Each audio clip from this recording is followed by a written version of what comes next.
अगर पार्टनरशिप वाले केस में इनएडुकेट प्रॉफिट हो जाए तो हम क्वेश्चन कैसे सॉल्व करेंगे, फटाफट से समझते हैं। तो देखो मोस्टली 3 केस होते हैं, तो प्रॉफिट और नॉर्मल। तो नॉर्मल जो भी होता है वो पीएसआर में बांट देते हैं, है ना।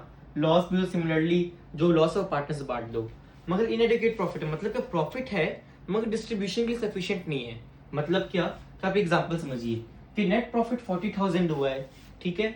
और ए और बी दो पार्टनर है जिनको इंटरेस्ट ऑन कैपिटल 10,000 20,000 मिलेगा और ए को सैलरी मिलेगी 50,000। तो इनका टोटल कितना हो रहा है, 80,000 हो रहा है। मतलब कि प्रॉफिट बटना तो 80,000 मिनिमम है मगर नेट प्रॉफिट हुआ बस 40,000 है। तो ये इनएडुकेट प्रॉफिट का केस होता है, ठीक है। तो जब भी इनएडुकेट प्रॉफिट का केस होता है ना, हम पीएसआर को है ना गोली मार देते हैं, पीएसआर क्रॉस कर देते हैं, हमें कुछ मतलब नहीं होता इससे। क्यों? क्योंकि डिविजिबल प्रॉफिट तो है ही नहीं हमारे पास, ये प्रॉफिट तो इसी में खत्म हो जाएगा, ठीक है।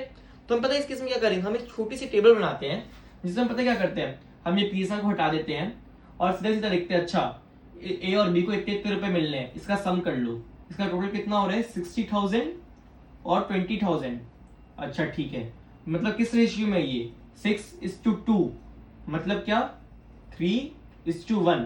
तो हम ये बोलेंगे कि जो नेट प्रॉफिट 40,000 है ना, इसको 3:1 में बांट दो। मतलब क्या, ए को तुम दे दो 40,000 इंटू 3/4, कितना होता है 30,000। तुम ए को दे दो 30,000 और बी को दे दो सीधा सीधा 10,000, काम खत्म, क्वेश्चन कंप्लीट। ठीक है, सीधा सीधा ये सॉल्व हो गया, बस कुछ नहीं, पिन एप्रोप्रिएशन जानना है और सीधा सीधा पार्टनर्स कैपिटल अकाउंट कर देना है, ए 30,000 बी 10,000।